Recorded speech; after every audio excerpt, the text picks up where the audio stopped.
हिंदी की online classes में आप सभी का स्वागत है। छात्रों, आज कक्षा 9 से आपकी पाठ्य पुस्तक कृतिका के पाठ रीढ़ की हड्डी, जिसके रचनाकार श्री जगदीश चंद्र माथुर जी हैं, को लेकर मैं प्रस्तुत हुई हूं। आइए, इस एकांकी, यह पाठ एक एकांकी है। हिंदी की एक विधा होती है एकांकी, जिसमें ये नाटक ही माना जाता है और इसमें एक अंक होता है सिर्फ, और उसी में पूरी कहानी खत्म हो जाती है, इसलिए इसे एकांकी कहते हैं। तो आइए रीढ़ की हड्डी इस पाठ के रचनाकार के जीवन को संक्षेप में जान लें। जीवन परिचय इनका। जगदीश जी का जन्म 16 जुलाई 1917 को उत्तर प्रदेश के बुलंदशहर के खुर्जा जिले में हुआ। इनकी प्रारंभिक शिक्षा खुर्जा में ही हुई। उच्च शिक्षा इन्होंने यूई क्रिश्चियन कॉलेज इलाहाबाद और प्रयाग विश्वविद्यालय से ग्रहण की, और प्रयाग के ही संस्कारों ने इनमें रचनाकार के गुणों को निखारा। 1941 ईस्वी में ये इंडियन सिविल सर्विस में चुन लिए गए, और ये उसके पश्चात कई सरकारी पदों पर कार्यरत रहे, और इन पदों पर रहते हुए इन्होंने हिंदी साहित्य की सेवा की। आइए इनकी प्रमुख रचनाएं जाने। नाटक में देखिए, भोर का तारा इन्होंने लिखी, बहुत ही सुंदर कृति है। कोणार्क, ओ मेरे सपने, शारदिया, 10 तस्वीरें, परंपराशील नाट्य, पहला राजा, जिन्होंने जीना जाना, और जिन्होंने जीना जाना इनकी 1972 में लिखी गई थी, और इस रचनाकार का देहांत 1978 में हो गया था। आइए श्री जगदीश चंद्र माथुर जी द्वारा रची एकांकी के पात्रों को जाने कि कौन कौन पात्र इस एकांकी से संबंधित हैं।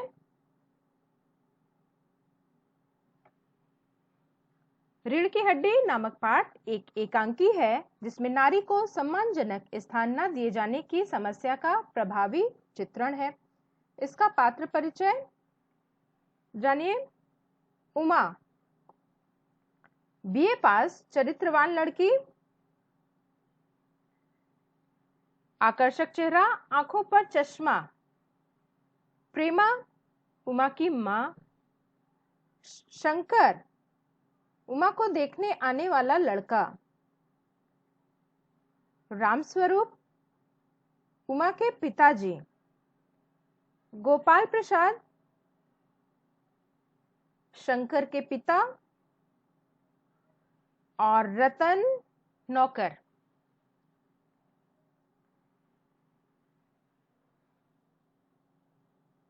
तो एकांकी में पहला दृश्य है, उमा के पिता रामस्वरूप व उनका नौकर रतन ड्राइंग रूम ठीक करने में लगे हुए हैं। उमा के पिता रामस्वरूप नौकर से चद्दर और दरी लाने को कहते हैं। सहसा उनकी पत्नी प्रेमा आती है, उमा की मां। वह पूछती है कि धोती क्यों मांगी, तो रामस्वरूप नौकर पर चिल्लाते हैं, क्रोधित होते हैं कि तुम्हें सुनाई नहीं देता है ठीक से, क्योंकि उन्होंने नौकर से चद्दर लाने के लिए कहा था और उसने ध्यान से नहीं सुना।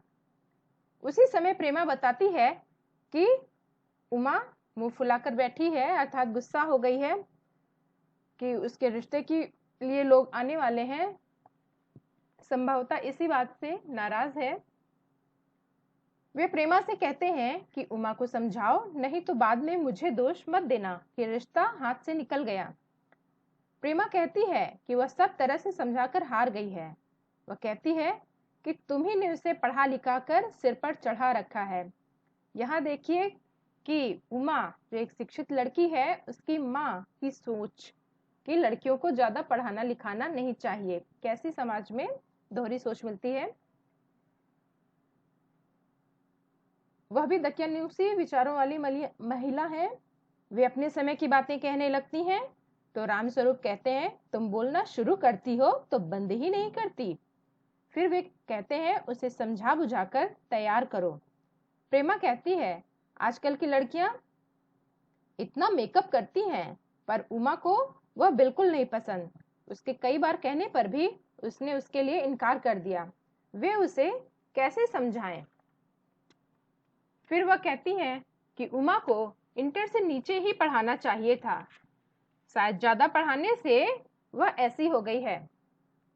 रामस्वरूप उसे बीच में टोकता है और कहता है कि बेटी को समझाओ, वह अपनी बीए की पढ़ाई के बारे में लड़के वालों को कुछ न बताएगी। अब तक लगभग सारी तैयारियां पूरी हो गई हैं। उमा के कमरे से सितार और हारमोनियम भी आ गया है। रामस्वरूप जी कहते हैं कि उमा से कहना करीने से तैयार होकर के आए। लड़के वाले दकियानूसी विचारों के हैं। वे कम पढ़ी लिखी लड़की चाहते हैं। दोनों ही पिता पुत्र, अर्थात जो लड़के वाले हैं, पिता और पुत्र दोनों ही दकियानूसी विचारों के हैं, तुच्छ मानसिकता के हैं। रामस्वरूप जी कहते हैं, यदि बेटी का रिश्ता न करना होता तो उन्हें वह खरी खोटी अवश्य सुना देते। तभी रतन आकर बताता है कि कोई आते हैं। रामस्वरूप कमरे से झांकते हैं और रतन को बाहर भेज देते हैं मक्खन लेने के लिए, और स्वयं उन लोगों का स्वागत करने जाते हैं। लड़के के पिता गोपाल दास देखने में चतुर इंसान मालूम होते हैं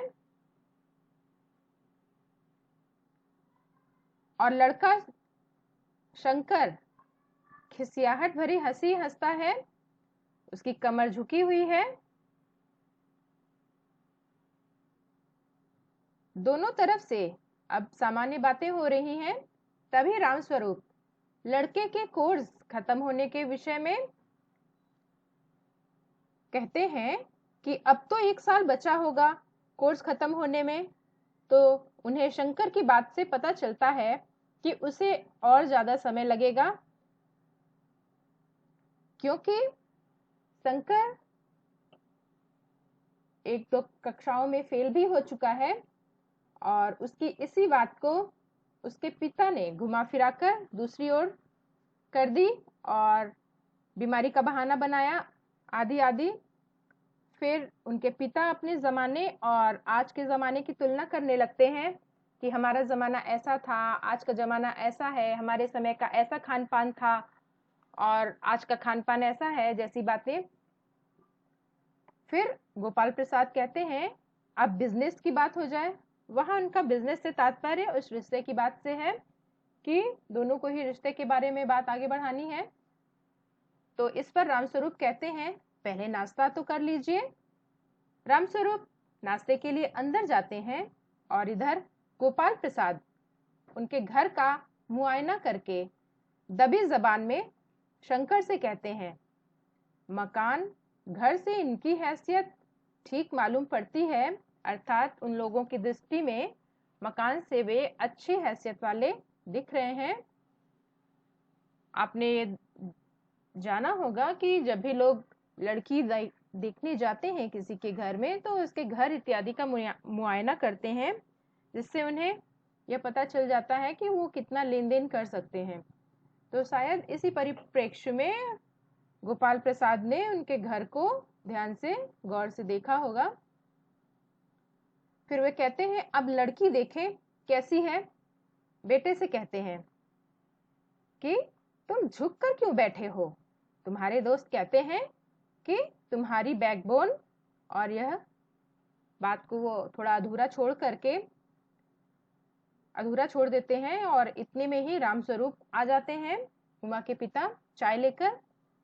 थोड़ी देर में गोपाल प्रसाद स्त्रियों की खूबसूरती के विषय में टिप्पणियां शुरू कर देते हैं और फिर पूछते हैं कि आपकी बेटी देखने में ठीक है ना। रामस्वरूप कहते हैं, हाँ हाँ, आप स्वयं भी देख लें। वैसे भी मेरा मानना है कि हर पिता को अपनी पुत्री सुंदर लगती है। फिर गोपाल प्रसाद जायचा मिलान की बात करते हैं। जायचा से तात्पर्य कुंडली का है। तो इस पर उमा के पिता कहते हैं कि उसे उन्होंने भगवान के चरणों में रख दिया है और मिलान भी हो जाएगा ईश्वर की कृपा से। फिर गोपाल दास कहते हैं कि मेरे कान में भनक पड़ी है, यह गलत है ना, मतलब आपकी बेटी ज्यादा पढ़ी लिखी तो नहीं है ना, उन्हें मेम साहब नहीं चाहिए, मैट्रिक पास लड़की चाहिए। इस पर शंकर कहता है कोई नौकरी तो करानी नहीं है। यहाँ इन बातों से पता चलता है कि पिता और पुत्र दोनों की मानसिकता बहुत ही छोटी है। पुरुषों की शिक्षा के ये हिमायती हैं और पुरुषों को ही गोपाल प्रसाद शिक्षा के लिए योग्य मानते हैं तथा स्त्रियों के लिए उनकी सोच बहुत ही दोहरी है। उनका मानना है कि घर की चार दीवारी में रहकर स्त्रियों को घर के काम देखने चाहिए, उन्हें उच्च शिक्षा नहीं देनी चाहिए, नहीं तो इनके नखरे देखने पड़ते हैं। उनकी इस बातचीत के बाद उमा अपने हाथ में पान की तश्तरी लिए आती है, सादगी से आती है। उसके चेहरे पर चश्मा देखकर बाप बेटा दोनों चौंक जाते हैं। तो रामस्वरूप को सफाई देनी पड़ती है कि कुछ दिनों के लिए डॉक्टर ने लगाने को कहा है, आंखें इसकी दुख रही थीं। तो गोपाल प्रसाद मान जाते हैं। थोड़ी देर बाद गोपाल प्रसाद उमा से पूछते हैं कि उसे गाना बजाना आता है। तो उसके पिता रामस्वरूप कहते हैं कि वह एक गीत सुना दे। तो उमा मीराबाई का एक भजन सुनाना शुरू करती है और भजन सुनाते सुनाते बीच में उसकी नजर शंकर पर जाती है तो वह अचानक से रुक जाती है। शंकर झेप जाता है और उमा अंदर जाने को उठती है। तो गोपाल प्रसाद उसे रोकता है और उसकी पेंटिंग, सिलाई कढ़ाई इत्यादि के बारे में पूछना चाहता है। तो उमा के पिता उसके बारे में स्वयं ही बताने लगते हैं। इस पर गोपाल दास कहते हैं कि उमा से वह जानना चाहते हैं कि उसको इनाम आदि भी मिला है क्या, उसने कभी इनाम इत्यादि भी जीता है। रामस्वरूप जवाब देने को कहते हैं। तब उमा बोलती है कि उससे भले तो फर्नीचर हैं जिन्हें देखकर खरीद लिया जाता है, वरना नहीं खरीदा जाता। वह कहती है आपकी नजर में स्त्रियां इंसान नहीं हैं, बेबस भेड़ बकरी हैं हम तो, जिन्हें कसाई देखभाल कर खरीदता है। वैसे ही आप मेरे खरीदार बनकर आए हैं। उमा की इस बात पर गोपाल प्रसाद गुस्से में आकर कहते हैं आपने हमारी बेइज्जती करने के लिए बुलाया है। तब उमा कहती है इतनी देर से आप जो कर रहे हैं वह हमारी बेइज्जती नहीं है। और जरा अपने बेटे से पूछिए, लड़कियों के हॉस्टल के इर्द गिर्द घूमने पर पकड़े गए थे और फिर वहां से भगाए गए थे। गोपाल प्रसाद तब ये सारी बातें अनदेखा करके उसकी शिक्षा के बारे में पूछते हैं। तो वह बताती है कि उसने बीए की पढ़ाई कॉलेज से की है, कोई पाप नहीं किया, न चोरी की। उनके बेटे की तरह उसका चरित्र नहीं है। गोपाल प्रसाद अपने बेटे की सारी बातें अनदेखा करते हैं और उमा की शिक्षा को धोखा देना बताकर गुस्से से घर से बाहर निकल जाते हैं। और शंकर भी रुआसा होकर के घर से बाहर निकलता है और उमा कहती है जरूर जाइए, पर यह पता लगाइएगा आपके बेटे की रीढ़ है भी या नहीं, यानी बैकबोन। रामस्वरूप कुर्सी पर धम्म से बैठ जाते हैं।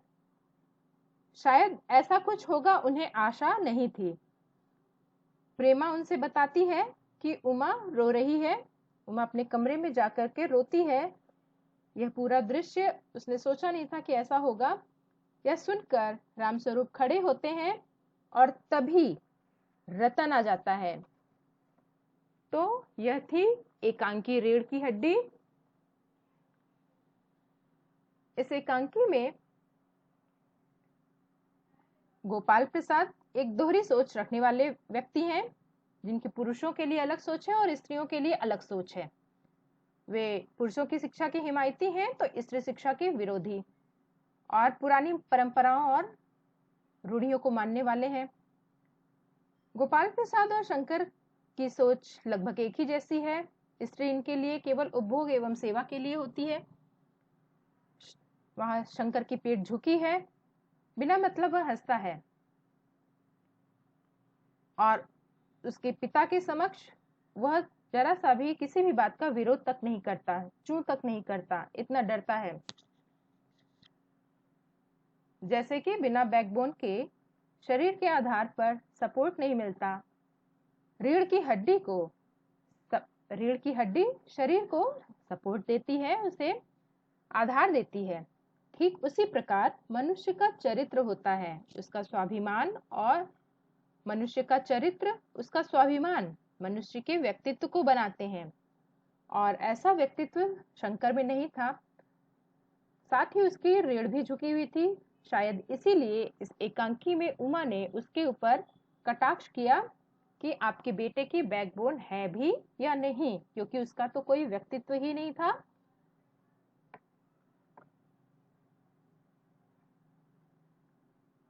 इस एकांकी के माध्यम से स्त्रियों की समस्याओं को समाज के सामने लाया गया है। विवाह के समय लड़की की पसंद नापसंद को महत्व ना दिया जाना, स्त्रियों के प्रति रूढ़िवादी मानसिकता, जैसे शिक्षा आवश्यक नहीं है जैसी बातों पर ध्यान केंद्रित किया गया है। और विवाह के समय लड़की के माता पिता को दबाव में रखना, उन्हें अनुचित बातों के लिए विवश करना, दहेज आदि कुप्रथाओं जैसी बातों को इस एकांकी के माध्यम से प्रकाश में लाया गया है। यदि एकांकी में आप ध्यान से देखें तो स्त्री को समाज में, परिवार में नारी का स्थान, स्त्री का स्थान रीढ़ की हड्डी जैसा महत्वपूर्ण बताने का प्रयास किया है उमा के माध्यम से, कि उसके बिना समाज और परिवार दोनों मजबूत नहीं हो सकते। कहानी में उमा मुख्य पात्र बनकर उभरी है। उसकी सोच बहुत अच्छी है, वह पढ़ी लिखी है और अपने निर्णय स्वयं लेना जानती है। वहीं उसके विपरीत शंकर अपने जीवन के निर्णय स्वयं नहीं ले सकता है, वह अपने पिता पर उसके लिए आश्रित है, निर्भर है।